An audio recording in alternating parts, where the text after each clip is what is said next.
pode tocar a música.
Bom, meus amigos, boa tarde a todos. Dá até pena de interromper essa Ave Maria, mas sejam todos bem-vindos. Vamos começar o nosso grupo de estudo. E aqui pelo meu controle, acho que o João já tem tempo que não faz. Quer fazer hoje, João? Faço sim. Então vamos fechar os nossos olhos, nos embalando nessa doce melodia que suaviza e balsamiza as nossas aflições, as nossas angústias. Então nós rogamos a Ti, querida Mãe, que interceda por nós, que não nos deixe esmorecer, fraquejar, diante das adversidades que surgem em nossos caminhos. Não deixemos as sombras aparentes envolver os nossos corações, nublar os nossos sentimentos e os nossos pensamentos, travar os nossos passos para os serviços do bem. Ó querida Mãe, interceda por nós, fortaleça o nosso ânimo, a nossa fé, a nossa esperança, que possamos lembrar, mesmo nos dias mais nublados, há um sol que brilha, mesmo nas noites mais escuras e sem estrelas, o sol sempre vai nascer e brilhar. Que o seu Filho ora por nós, vela por nós, que não há caminho neste mundo em que ainda iremos percorrer que o nosso Mestre amado não tenha percorrido para nós. Então, querido Jesus, nós te pedimos, Senhor, nos ampare, nos sustente e nos eleve para patamares mais altos. E nesses momentos de luta, nesses momentos de dificuldade, é que devemos sobressair, Pai, ante essas adversidades. Nós agradecemos por este encontro, onde nós estreitamos os nossos laços e nos fortalecemos ante esses ensinamentos, ante essas reflexões, que elas sirvam de um norte para nós. Então, querido Mestre, querida Mãe Santíssima, fique conosco, abençoe a cada um de nós, a cada lar e a cada coração, encarnado ou desencarnado aqui presente. Agradecemos por este encontro abençoado. Que assim seja.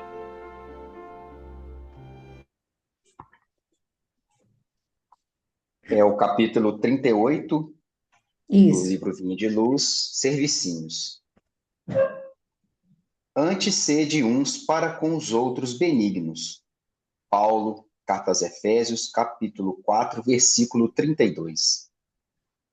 Grande massa de aprendizes queixa-se, por vezes, da ausência de grandes oportunidades nos serviços do mundo. Aqui é alguém desgostoso por não haver obtido um cargo de alta relevância. Além, é um irmão inquieto porque ainda não conseguiu situar o nome na grande imprensa. A maioria anda esquecida do valor dos pequenos trabalhos que se traduzem, habitualmente, num gesto de boas maneiras, num sorriso fraterno e consolador.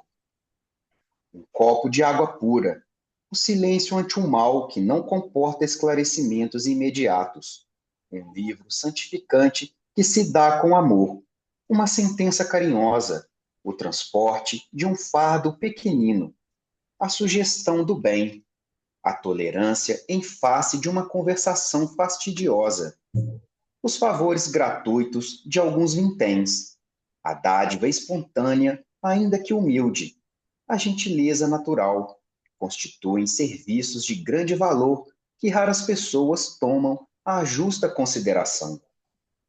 Que importa a cegueira de quem recebe? Que poderá significar a malevolência das criaturas ingratas diante do impulso afetivo dos bons corações? Quantas vezes, em outro tempo, fomos igualmente cegos e perversos para com Cristo, que nos tem dispensado todos os obséquios, grandes e pequenos. Não te mortifiques pela obtenção de ensejo de aparecer nos cartazes enormes do mundo. Isso pode traduzir muita dificuldade e perturbação para teu espírito, agora ou depois. Sê benevolente para com aqueles que te rodeiam. Não menosprezes os servicinhos úteis. Neles repousa o bem-estar do caminho diário para quantos se congregam na experiência humana. O capítulo já fala por si só, né? Quantas vezes acredito, né, que a gente deixa passar despercebido, né? Ao longo do nosso dia, né? Ao longo daqueles que convivem conosco, daqueles que cruzam o nosso caminho, esse ensejo, né? Essas oportunidades de prestar esses pequenos servicinhos, como diz aqui Emmanuel, né? A gente, né, deixa falar muitas das vezes o nosso ego, o nosso orgulho, querendo ser grande em grandes trabalhos.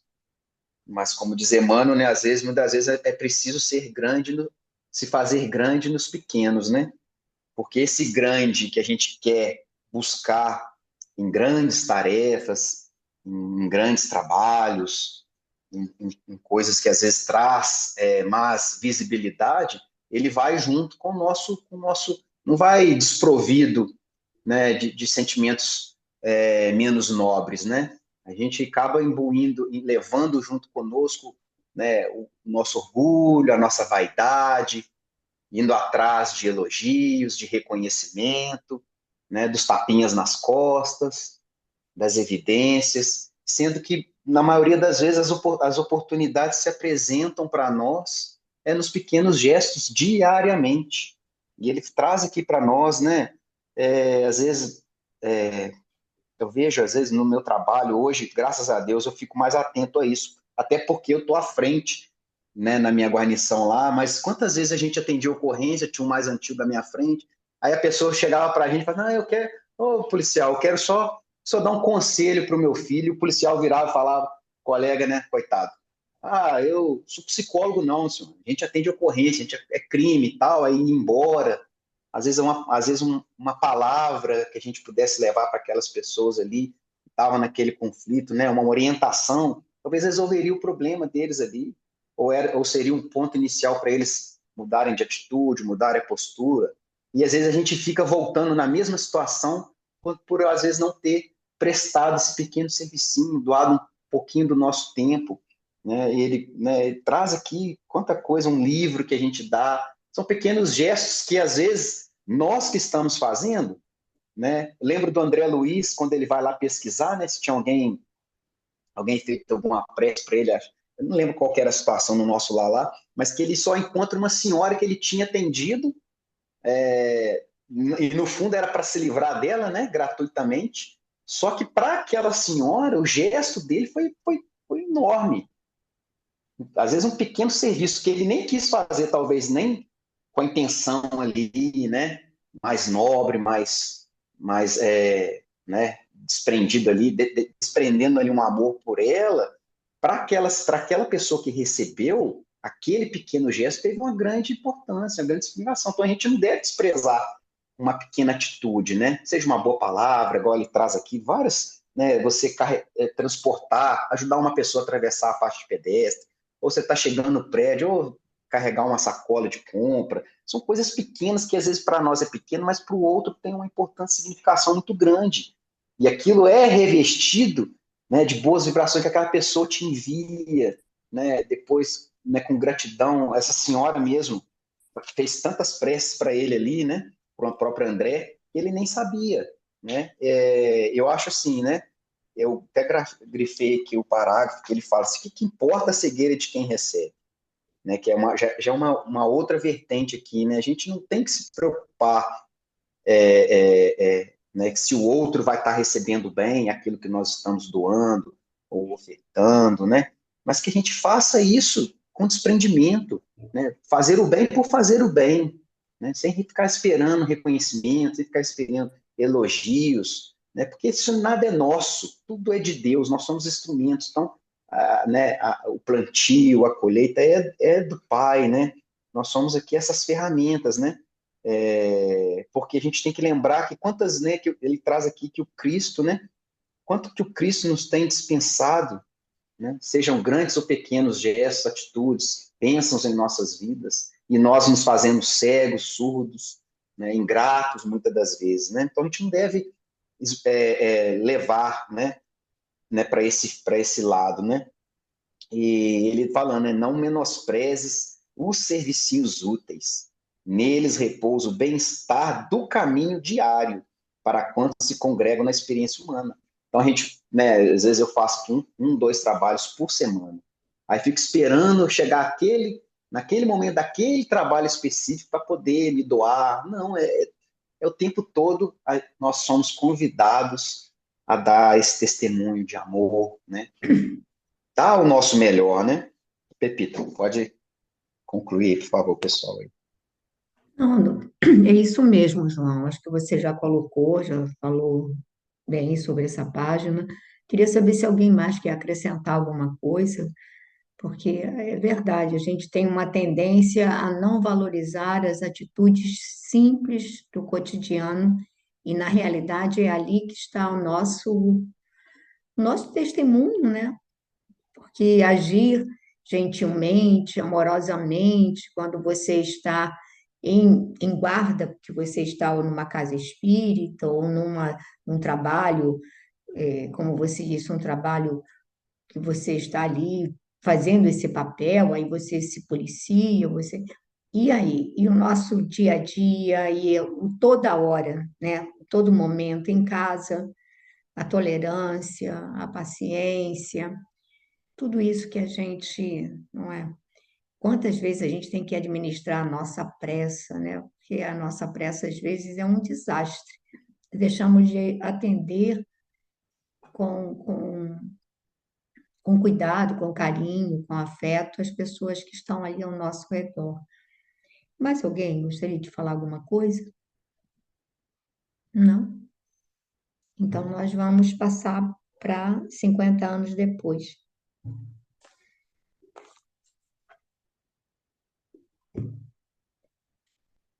Meu livro é na página 80, no seu e de vocês.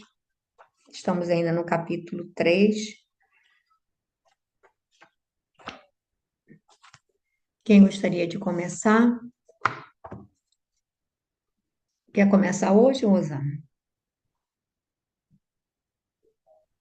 Estou procurando aqui, mas eu acho que eu marquei. Peraí. É Túlia, né? Começa em Túlia. Isso, Túlia, ouvir ali as ponderações, sinceramente. Quer que leia um Quer, pode, pouquinho? pode voltar um pouquinho. Sim. Então, para 2 parágrafos acima. É que ao receber o conselho de Sálvia, também procurei sua mãe para falar-lhe do assunto, mas dentro do seu espírito formalista e da sua franqueza intransigente, mostrou-se hostil aos meus desejos, alegando que a mulher romana dispensa novos deuses para ser a matrona incorruptível perante a sociedade e a família. Apesar de tudo, resolvi tentar o recurso e obtive os melhores resultados. Minha mãe deve estar com a razão, falou Alba Lucínia convicta. Além disso, não posso conformar-me com a promiscuidade desses ajuntamentos plebeus. Túlia ouvia-lhe as ponderações sinceramente desejosa de colaborar na reedificação de sua aventura doméstica, objetando delicadamente. Ouve, Lucínia, sei que o teu temperamento não se compadece com as reuniões dessa natureza, mas se quiseres, irei por ti, como fui por mim. Como fui por mim, a essas assembleias preside um homem santo chamado Policarpo. Sua palavra nos fala do novo Deus com uma fé tão pura e uma sinceridade tão grande que não há coração que não se renda à beleza espiritual das suas afirmativas.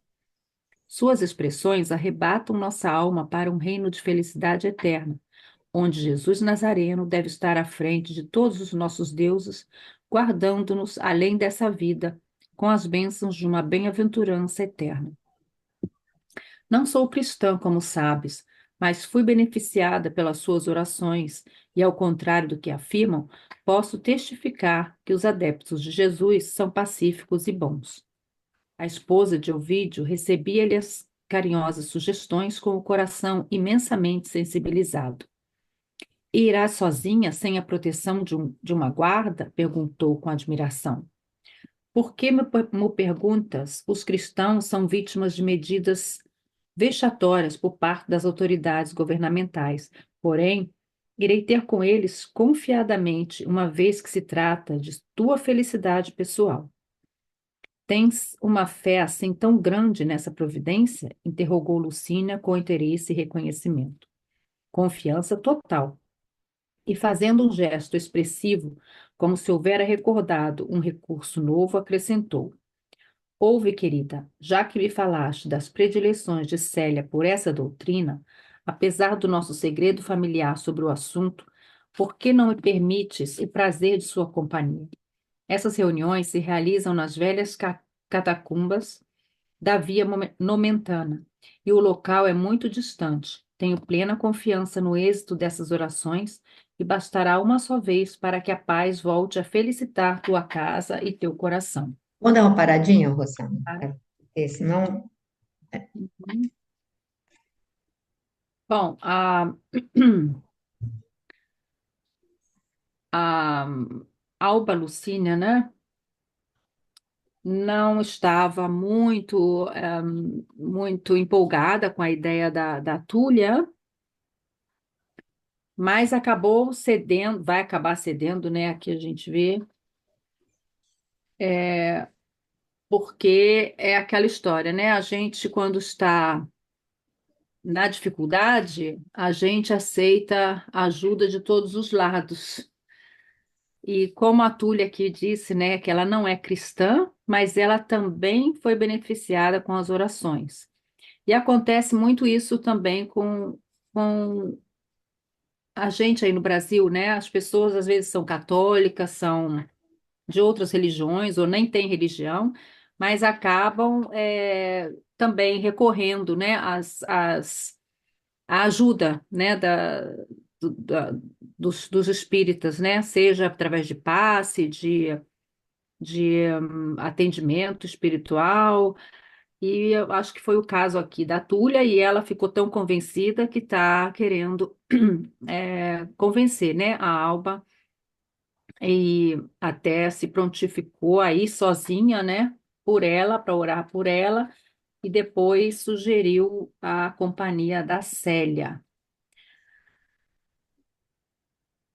E, bom, é isso, né? Eu acho que vocês podem continuar aí, comentar.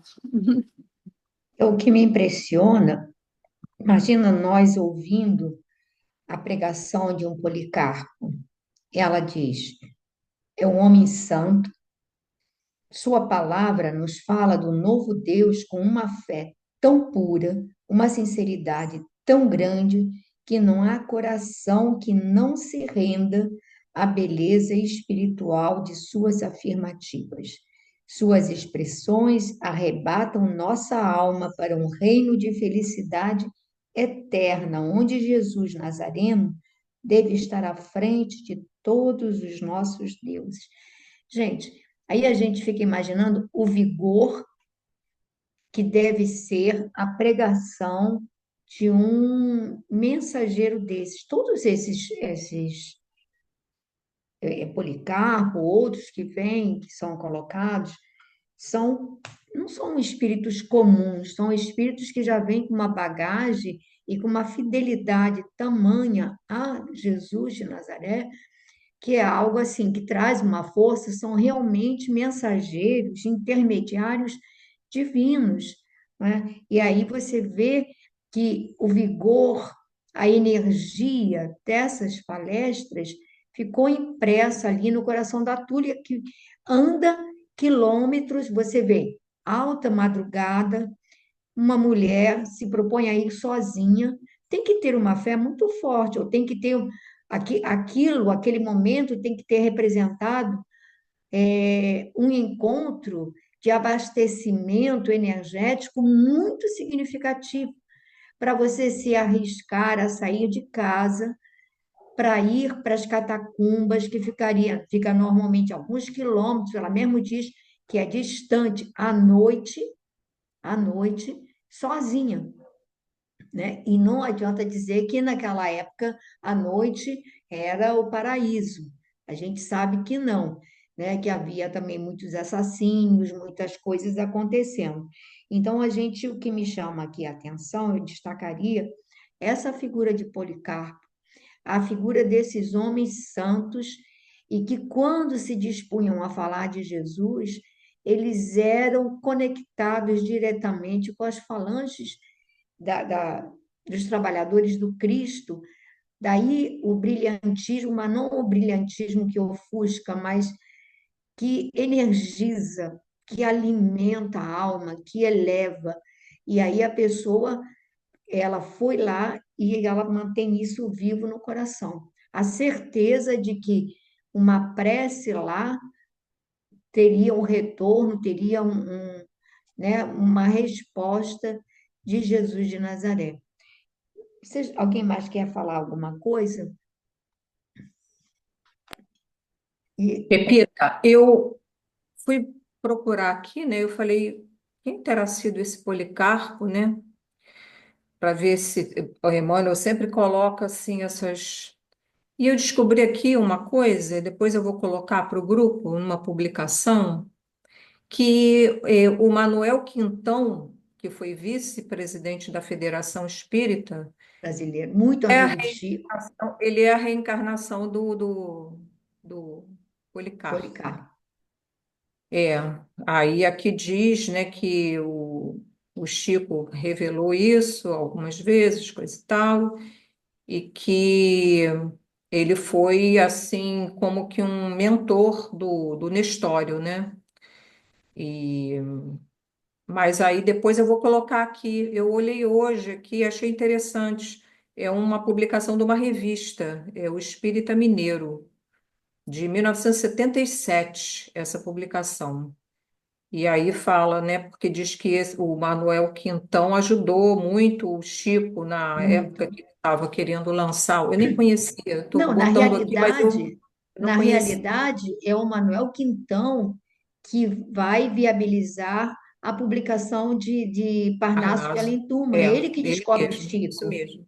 E eles passam a ter um intercâmbio epistolar bastante frequente, e ele, como Então, a gente vê viajava, quanto tempo, né, ele vem acompanhando o Emmanuel, né, e vem, né, enfim, nessa, nessa saga aí, né, até pelo e, Brasil também, né. aí nós queremos muitas vezes dar o salto de achar que se você constrói, digamos, um missionário, um mensageiro, em pouco tempo, como diz, né, o Neio Lúcio, no livro, né, que eu já falei aqui várias vezes, que tem as mensagens lá do culto, ele diz que esse nosso trabalho, a educação dos nossos sentimentos, é uma coisa, é um trabalho secular, que só no cadinho dos séculos conseguimos ir lapidando as nossas arestas. Cadinho dos séculos. Ele estava falando com o filho, porque o filho faz uma balança, faz uma comparação do pai com o Neio Lúcio lá, que Emmanuel retrata. É claro que o Emmanuel vai retratar de uma maneira mais nobre, elevada, não vai pegar o dia a dia do Neio Lúcio, vai dizer como um homem digno, isso, pega só, digamos assim, as facetas elevadas e coloca. E aí o filho vai questionar o pai nas atitudes diárias, né? Digamos assim, ele não entra em minúcias, mas ele deixa claro que ele faz um confronto. E aí o Neio Lúcio vai falar isso, e vai falar: olha, eu ainda tenho muito para caminhar, muito para aprender, muito para lapidar, estou longe de ser essa criatura pronta e aperfeiçoada que, de repente, como ele se coloca como mentor, a família já acha que ele está numa condição, né, mais à frente, mas que leva séculos, séculos. E aí você vê, provavelmente as pessoas que conviviam com o Manuel Quintão, que o achavam ótimo, fraterno, isso, simples, aquela coisa toda, mas você não vai nem imaginar, caramba, mas ele já era isso há 2000 anos, não tinha que estar agora assim, já com uma auréola de santo, não é? E aí a gente vê a dificuldade dessa caminhada. Não quero desencorajar ninguém, só quero mostrar que, olha, a subida da montanha é lenta e leva séculos e séculos. E a construção dessa fé interior é algo também que se constrói não assim num piscar de olhos, não porque aconteceu um fenômeno e aí a gente passa a ter uma fé. É uma coisa que se constrói ao longo do tempo, né? Alguém quer falar? Fala, Verônica. Estou vendo que você quer falar. Não, quero falar não. É que às vezes a gente olha assim, lendo, né, pelo livro, a gente acha que, por exemplo, Policarpo, na imaginação da gente, é maior até do que o Manuel Quintão, né? Porque a gente não tem nenhum relato assim de nenhuma virtude excepcional. Mas quando você lê essa descrição aqui, parece que é um espírito luminoso, né? E aí é porque a gente não sabe mesmo, né? O que que se passa no coração das pessoas, a gente não consegue medir. E a nossa régua fica muito pelo que a gente vê ou ouve falar só, né? E também, por exemplo, quem avalia Paulo, a gente lê Paulo. Gente, Paulo é um gigante, é um gigante. Mas Paulo teve outras reencarnações depois. Se você o confrontar com Lutero, você vai dizer, não, não, não é Paulo. Paulo é maior que Lutero, é muito maior. E está ali o mesmo espírito em experiências diferentes, em testemunhos diferentes. Então, a gente, às vezes, é por isso que, quando Jesus dizia que nós não devemos julgar ninguém, é porque a nossa medida, gente, é extremamente defeituosa e atrofiada. Que a gente vê o que a pessoa está ali naquele momento, que nem sempre é a expressão do que ela traz exatamente no coração. Então, a gente não consegue ver a grandeza. Eu acho que a maioria das pessoas que são, assim, grandes espiritualmente, elas passam, como diz o próprio Emmanuel, elas passam apagadas, passam no anonimato, como pessoas simples. Você não tem ideia de ver a grandeza daquele homem, daquele pai, daquele trabalhador. Ele vem num outro papel agora. Está lá para ajudar, né? Veio, foi fundamental no início para Chico Xavier. A gente vê naquela testemunho de Chico Xavier, nas cartas dele para Vantuil, como ele pergunta pelo Manuel, por onde anda, o que ele está fazendo, não tenho tido notícias ultimamente. Ele está sempre perguntando pelo Manuel Quintão.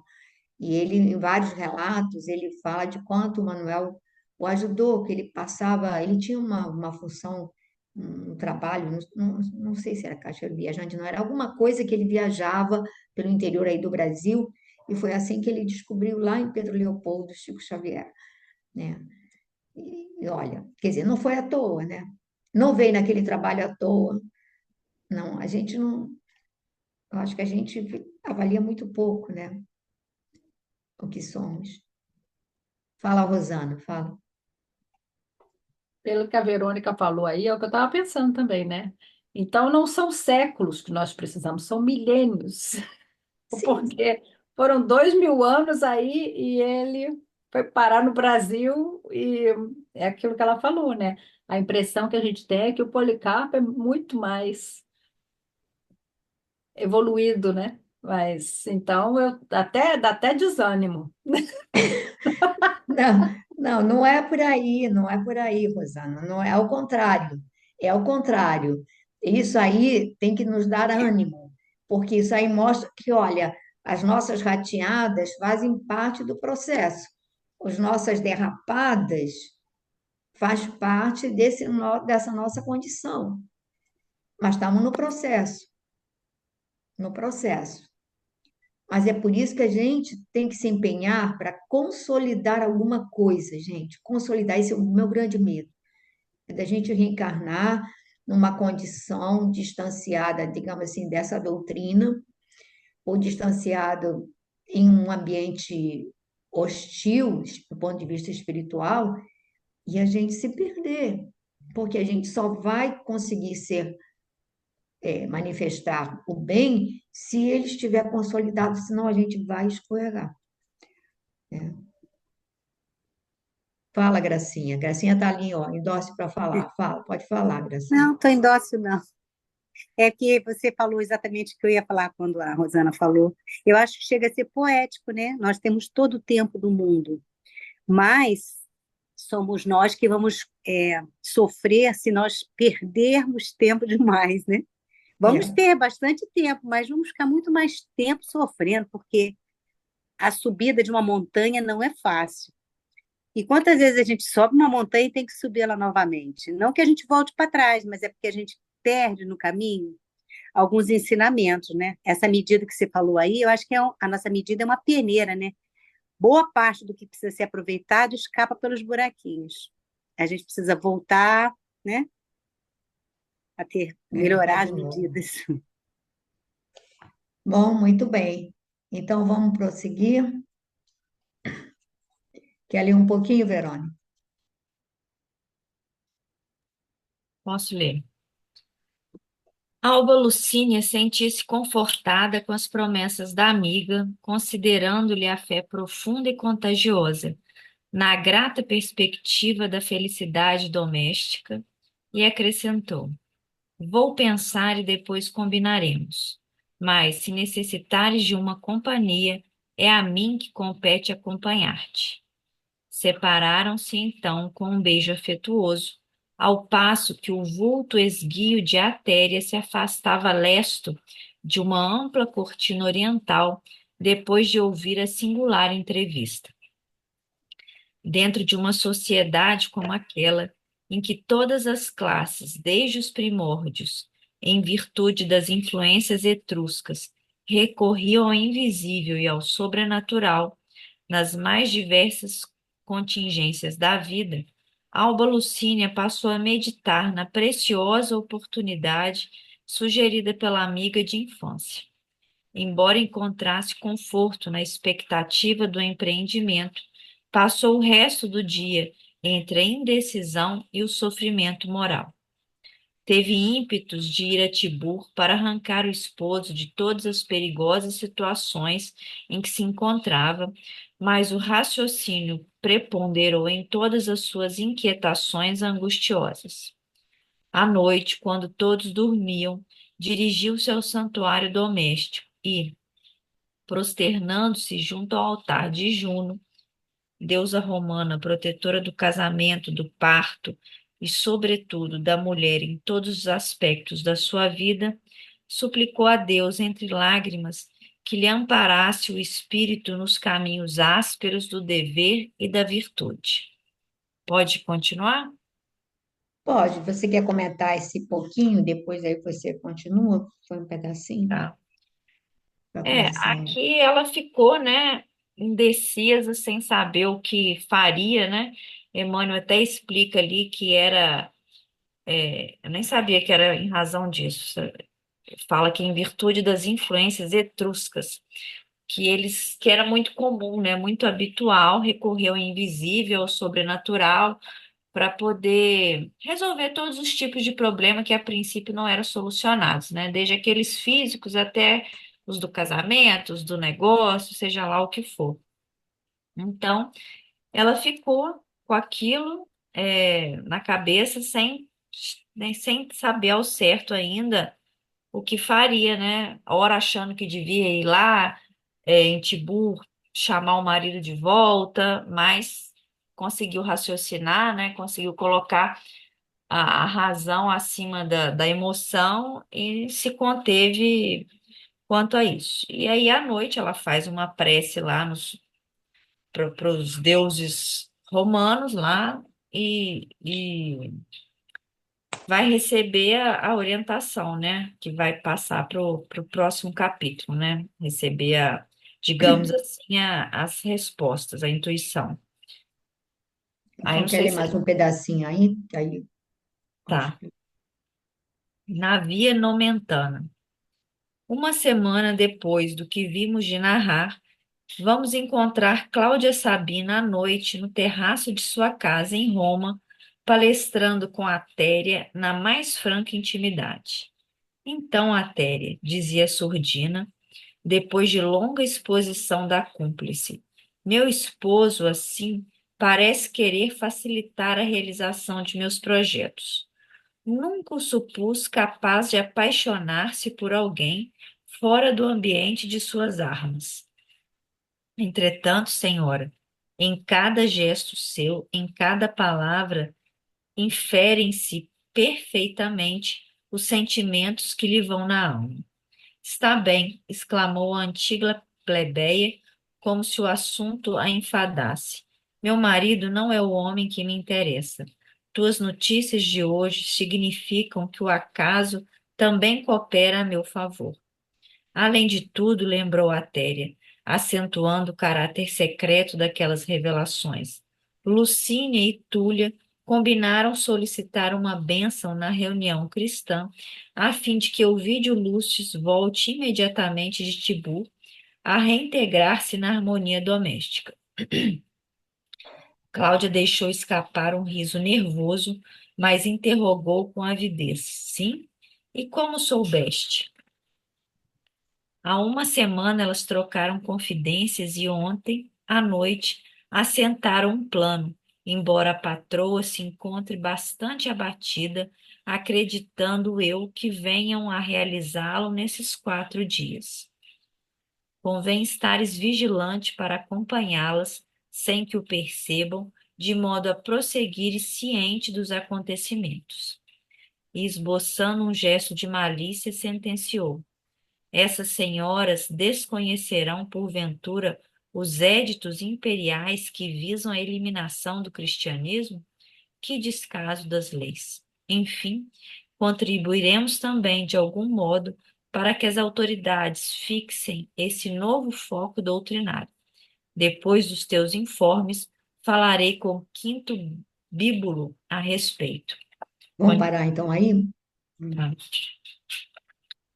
Bom, esse início do capítulo 4, né, vai relatar o que a Atéria vai contar para ela, né, que ela fica admirada do interesse do, do Lólio por Alba Lucínia, que ela supôs é, nunca se apaixonar por alguém fora do ambiente ali das armas, né, dos ambientes que ele estava acostumada a ficar, mas ela também não coloca nenhum empecilho quanto a isso, porque ela diz que não tem nenhum interesse nele, e ela se interessa mais quando a Téria conta que Túlia e Alba estariam combinando de buscar a bênção nessas assembleias cristãs para afastar Elvídio de Tibur.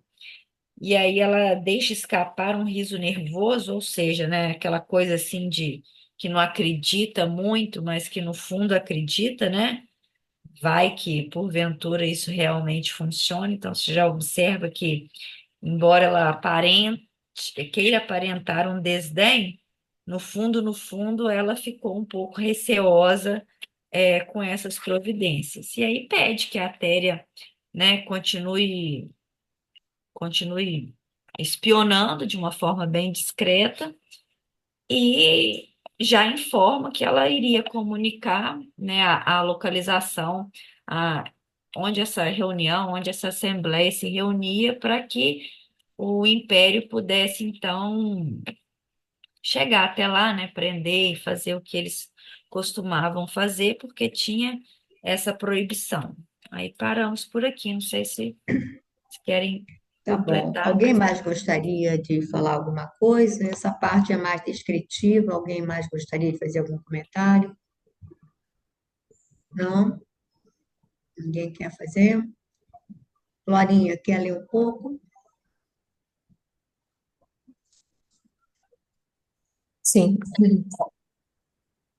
Atéria e Cláudia palestraram ainda algum tempo, examinando os detalhes de suas intenções criminosas e assentando os projetos nefandos e adequados ao caso.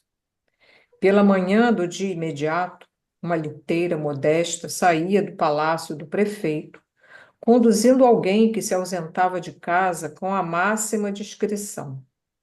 Era Cláudia Sabina, que, em trajes muito simples, mandava seguir para a suburra. Após exaustivo trajeto, mandou que os escravos de confiança a esperassem em um local convencionado e internou-se sozinha por vielas ermas e pobres. atingindo um quarteirão de casas humildes e pequeninas, parou subitamente, como se desejasse certificar-se do local.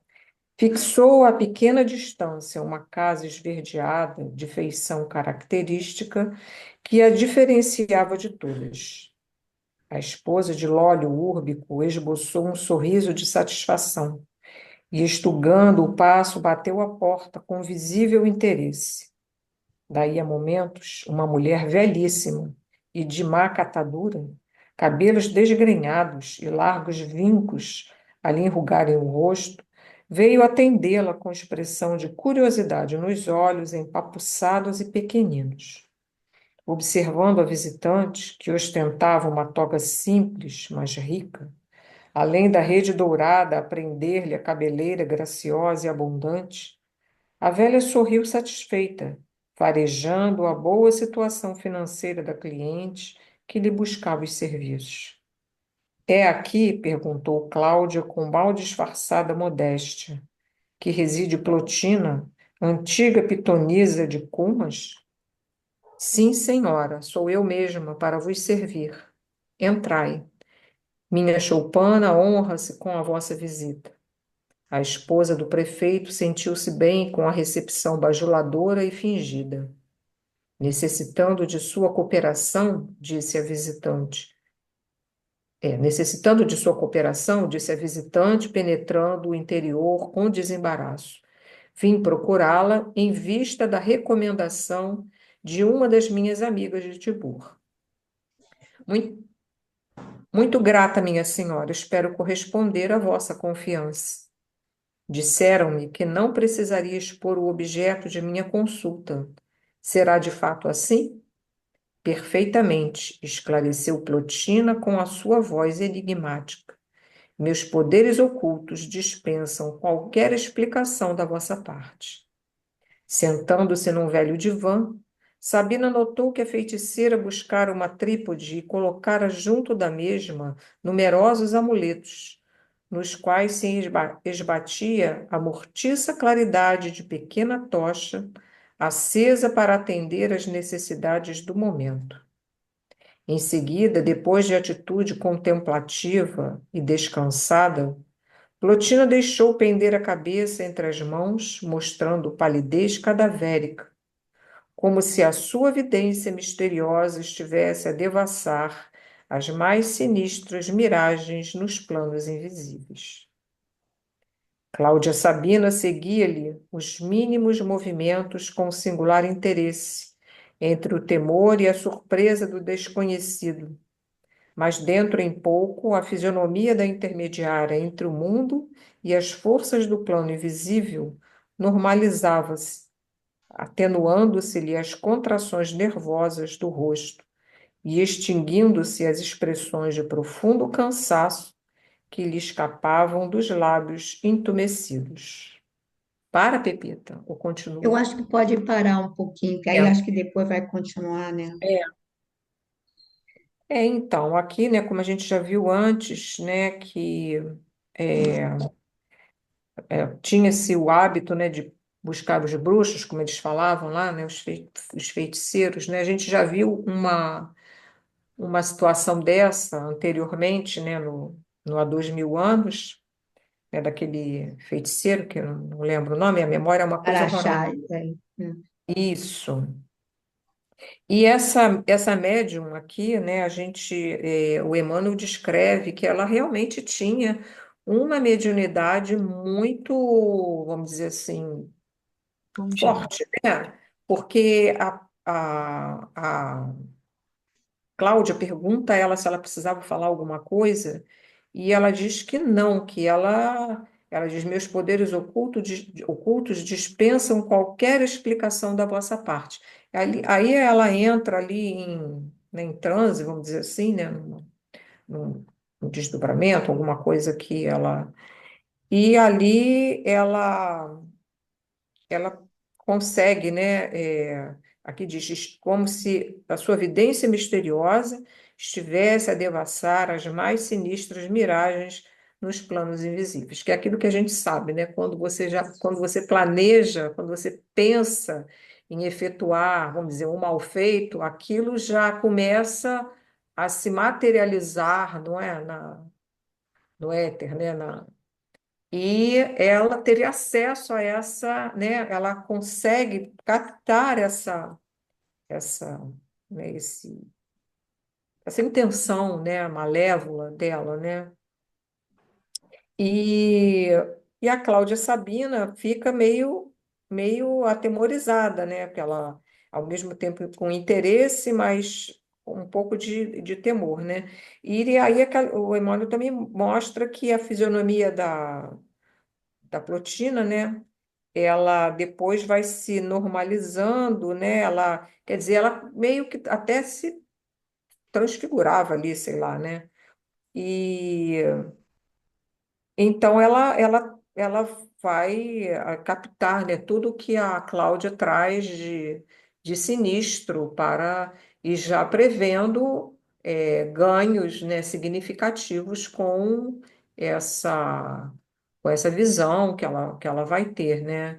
E mostrando mais uma vez para a gente, né, o perigo, né, o compromisso da mediunidade que se deixa render, né, aos ganhos, às situações mais baixas, né, da vida, né? E, mas é isso, né? Foi o que eu vi aqui, né? Depois a gente vai ver, ela até faz umas observações até sábias, né? Colocações muito bem é, dentro, né, do contexto, mostrando, né, que mesmo os espíritos ainda que se comprazem no mal, que trabalham pelo mal, né, nem por isso eles deixam de ter conhecimento das leis divinas, não é? De situações né, que podem nos envolver. Eles sabem mais do que nunca como envolver, não é? Como é, conseguir, não é? Esse convencimento das criaturas, né? Aí podem falar aí, vocês. Alguém mais gostaria de falar alguma coisa sobre isso? A gente vai acompanhar agora o diálogo delas, como disse a Glória, as advertências, mas a gente não pode negar a capacidade mediúnica, né, que essa moça É tem. verdade, muita Aí coisa, né? depois ela vai ter que vir num dado momento para trabalhar essa mediunidade a serviço do bem, para corrigir e normalmente essa pessoa vem cheia de pessoas que gostam de fazer consultas. Ela criou isso. As pessoas vêm novamente, que muitas vezes ela ajudou essas pessoas a desandarem. E aí agora, num novo movimento, ela vai ter que trazer essas pessoas orientando-as corretamente, não escravizando-as. Lembra que a Regina, aquela média, aquele pseudônimo do Diversidade dos Carismas, ela tinha esse poder. E aí, quando ela às vezes orientava as pessoas e falava algumas coisas que aconteciam, as pessoas começavam a procurá-la ficavam dependentes. Aí ela resolveu mudar a tática para que não houvesse essa dependência, porque às vezes o médium gosta de se sentir bajulado, de se sentir colocado em evidência, gosta disso. E as pessoas automaticamente ficam dependentes. Então, qualquer coisa, vou ligar para o fulano, vou ligar para fulano. E aí a pessoa vai e continua nessa dependência. Só que, digamos, se você está na doutrina com a orientação nova, você não pode estabelecer essa dependência com essas criaturas. Pelo contrário, você tem que orientá-las para que elas possam crescer buscando as próprias soluções, tomando as próprias decisões. É diferente, né? Então, aqui é muito importante. A Plotina, depois, né, tanto ela quanto a Matéria. Téria, né? vão a ser filhas do Neio Lúcio. E pior, que eu acho que se ficam católicas meio ferrenhas, que elas não aceitam de jeito nenhum o espiritismo. O Araxes, ele era Criado meio charlatão, né?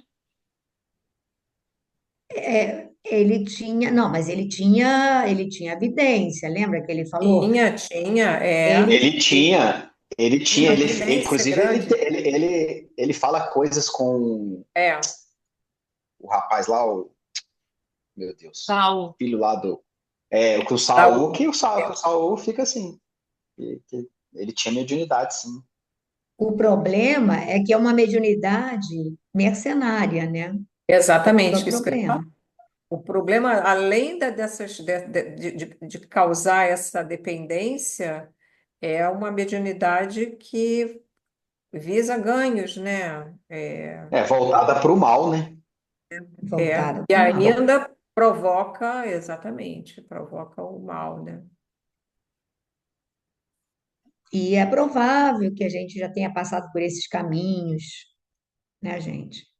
Da feitiçaria, a, a gente teve voltado para essas coisas.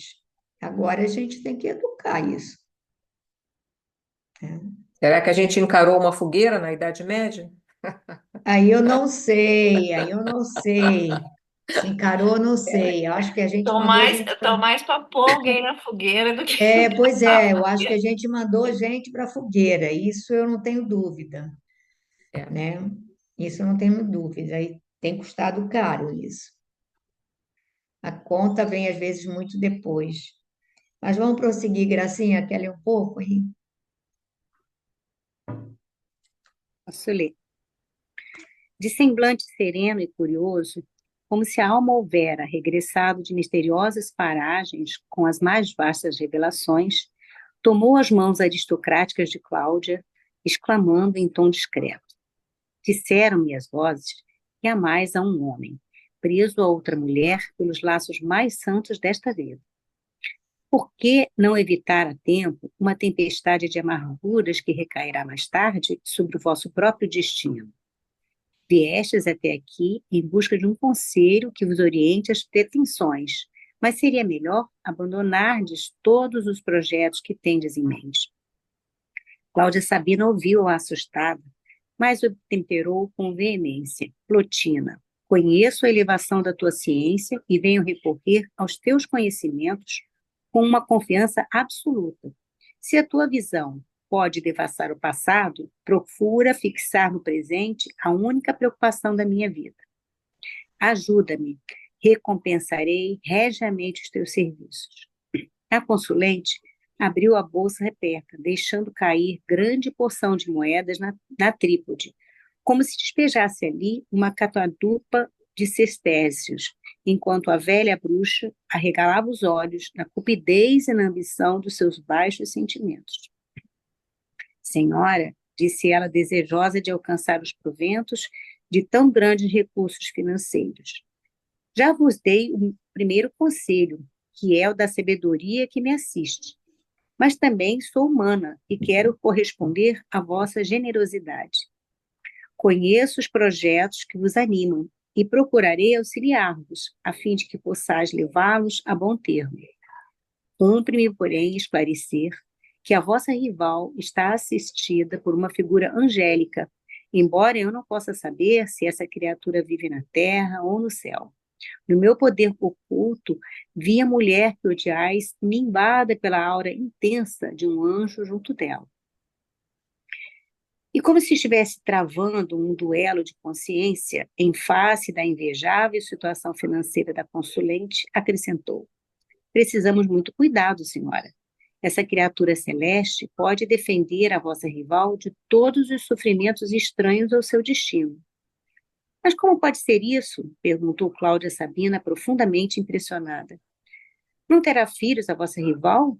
E entre eles não existirá algum de coração puro e piedoso? Sim, exclamou a interpelada, algo contrafeita.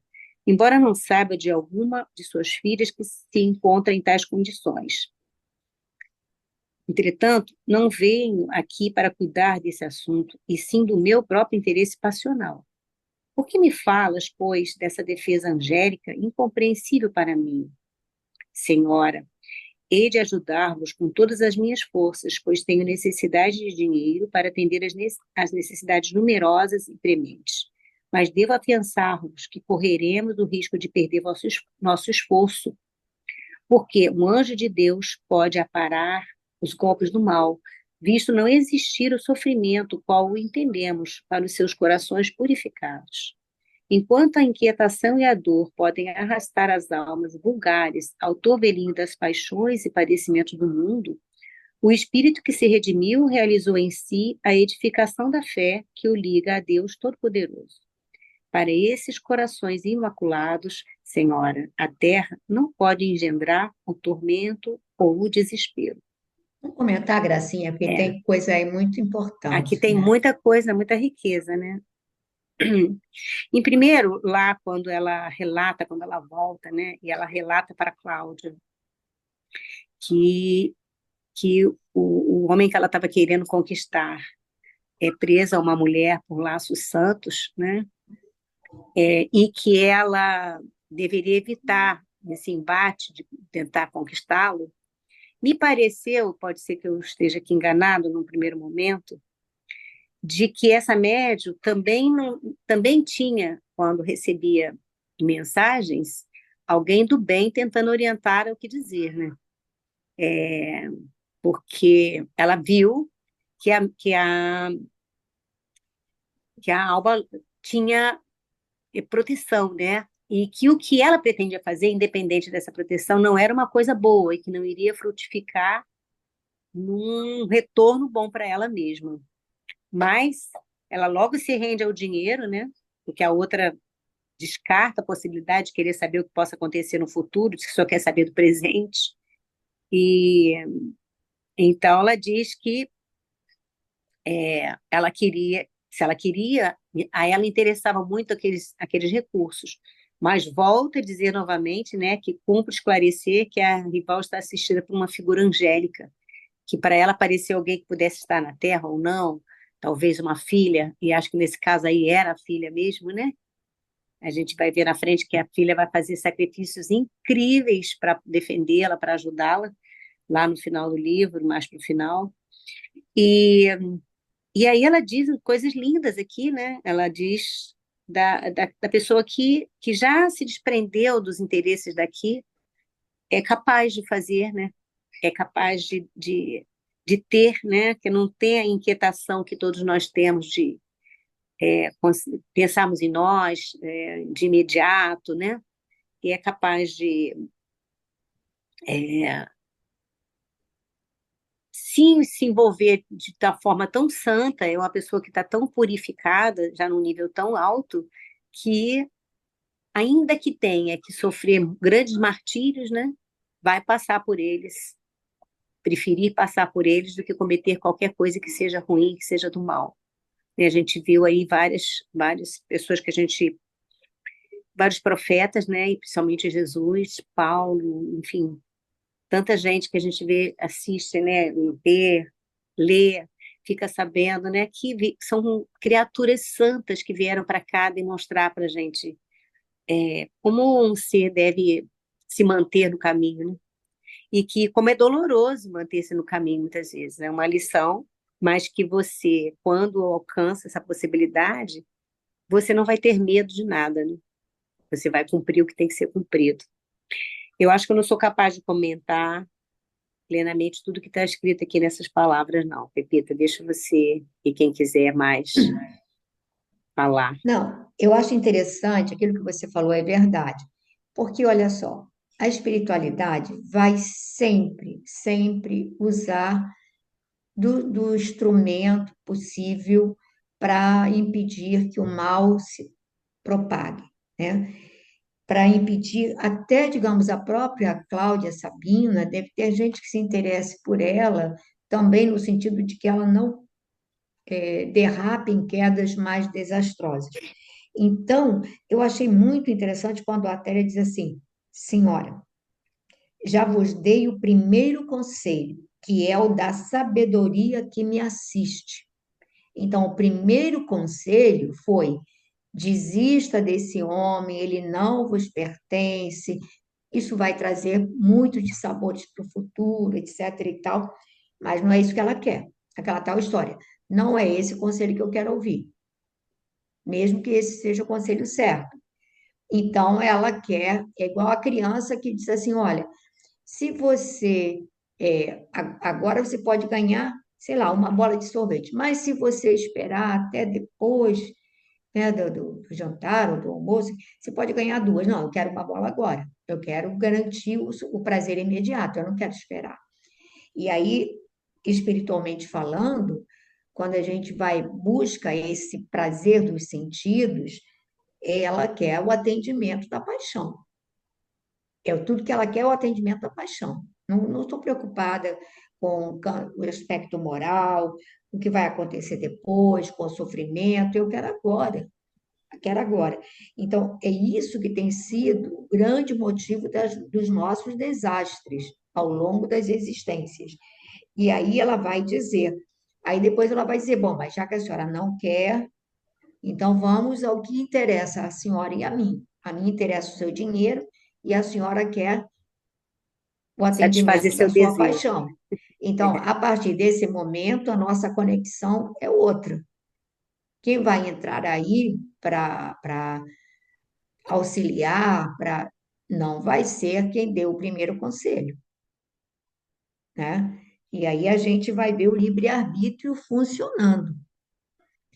E essa definição, claro que, digamos assim, tem a transcrição de Emmanuel, né? A gente não pode nunca desconsiderar a transcrição do poeta, do literato, né? Então, aqui, porque a Téria, ela faz uma definição muito boa do que seria um espírito de uma condição mais elevada, do que seria uma criatura mais elevada espiritualmente, alguém que não está mais preso, amarrado aos interesses do mundo, que os interesses dessa criatura, estão acima, né? São transcendentes, e que ela é capaz de qualquer sacrifício exatamente para poupar as criaturas que ela ama dos sofrimentos.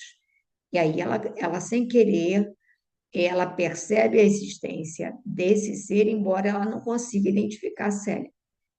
Até porque, digamos assim, a condição de Atéria estaria muito aquém da Célia. O superior Plotina, vai. né? É, o, não é? Da Célia. Não, que eu Plotina, falei. né? Da Plotina. Plotina. Atéria, eu falei É, Plotina. A Clotina não enxerga a Célia, né? Não enxerga, não É, enxerga.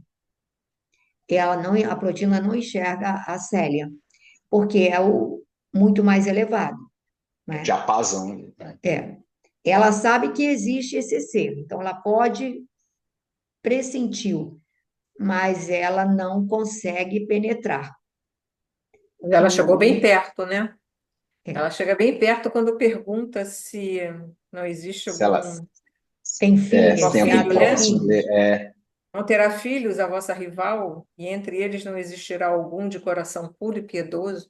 Quer dizer, ela tinha uma visão muito bem, né? bem Bem. dilatada, né? E Pepita, o que eu achei bacana bonito desse último parágrafo, é que ela coloca assim que, né, os esforços delas, elas corriam risco de perder todos os seus esforços, né? Porque aí o Emmanuel, né, ele é espetacular, né? Ele coloca assim, porque um anjo de Deus pode aparar, ele não coloca pode acabar ou evitar, né? Porque o aparar ali, porque é igual ela está falando aqui, ela continua mais embaixo, né? Todos os intentos dela vai causar algum tipo de mal, né? Não vai deixar de levar algum mal para Alba Lucine nem para Célia, mas a forma como elas vão lidar com esse mal que é diferente, que ela fala embaixo aqui, né? Que, né, esses espíritos que são edificados na fé, né? Que já carregam dentro de si, né? Uma fé mais inabalável, né? Mais solidificada, eles vão enfrentar os padecimentos, mas de uma forma diferente, né? Do que um espírito vulgar, igual ela fala aqui, né? não com inquietação, não com a dor como a entendemos, né? Acho interessante ela colocar assim, dessa forma. Porque ela é bem diferente do Araxes, né? Eu vejo também a diferença dela para o Araxes. O Sim, Araxes já sim. era mais mercenário mesmo. Ele traz, né, a Terra, ela O João, acredito parece que assim que até ela quer dizer, né, que não vai, quem, elas seriam capazes de não engendrar, nunca vão engendrar sofrimento e dor para ninguém, mas vai aparar, ou seja, seja o que isso, vier, vai vir, mas elas vão conseguir, né, aparar, sem transformar isso numa vingança, num retorno isso, de isso, dor, né? isso, isso aí, Gracinha. Muito Mas, lindo. gente, se a gente parar para avaliar, quantos e quantos golpes, quantas e quantas armadilhas não são, digamos assim, não se concretizam na proporção que estão planejadas no mundo astral, por causa desses amigos espirituais que, de uma certa maneira, fazem todo um amparo, não é? Toda uma sustentação em nossa vida. Então, a gente tem que prestar atenção que, olha, é possível. A rota, ela pode ser alterada em função, claro, que do merecimento. Se não é merecimento, se há um esforço verdadeiro, a misericórdia vai se patentear. Então, a gente, muitas vezes, o amparo que recebemos não é por merecimento, mas é em consideração ao esforço que já fazemos para, né? E aí a espiritualidade, como a providência divina não é pobre de misericórdia, de amor, de afeto, então estamos, de uma certa maneira, sempre sendo amparados, né? Alguém mais quer falar alguma coisa? A Vivi vai colocar a Ave Maria para a gente, né?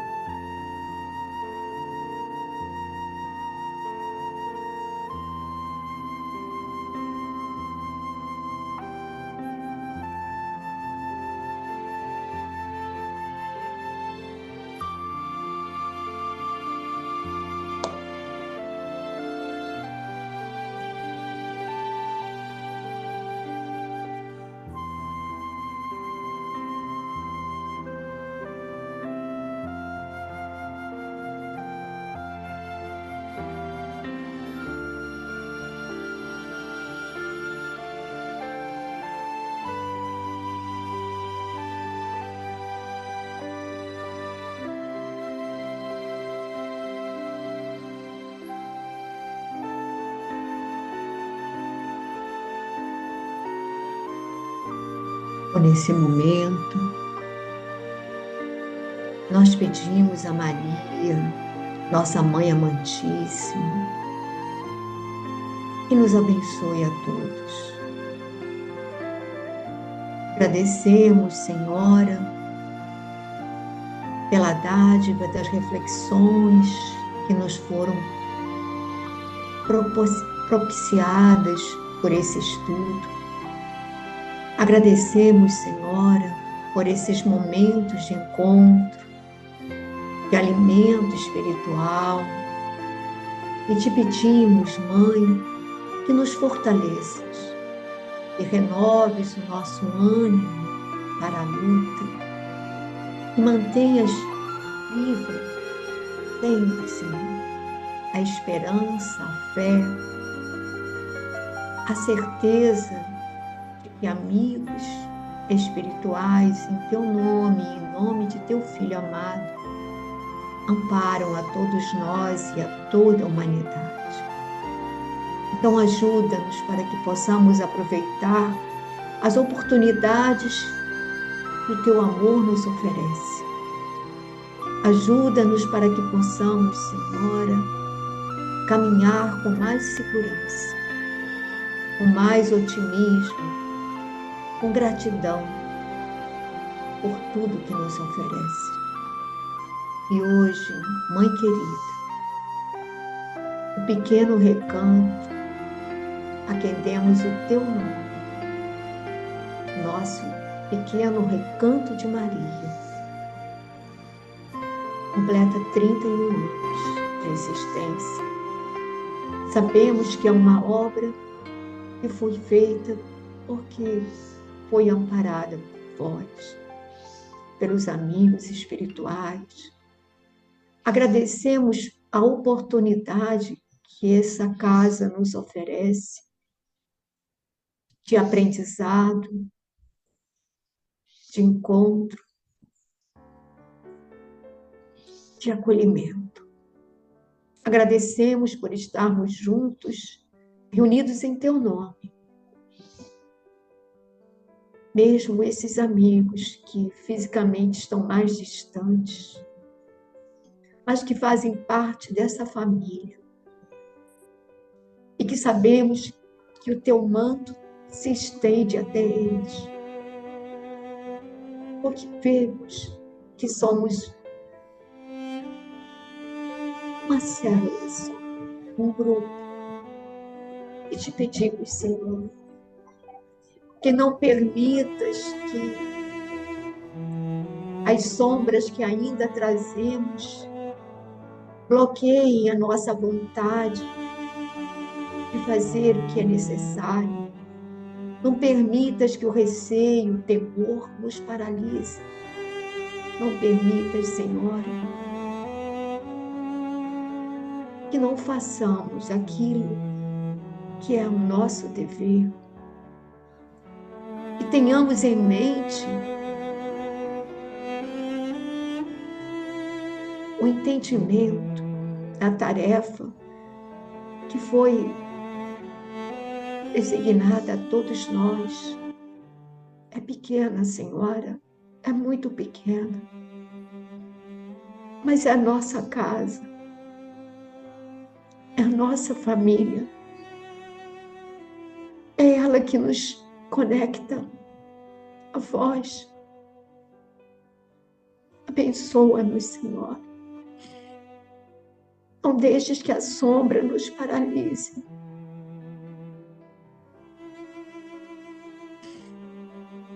Muito obrigada. Muito obrigada por todas as oportunidades recebidas. Muito obrigada, mãe querida. Que assim seja.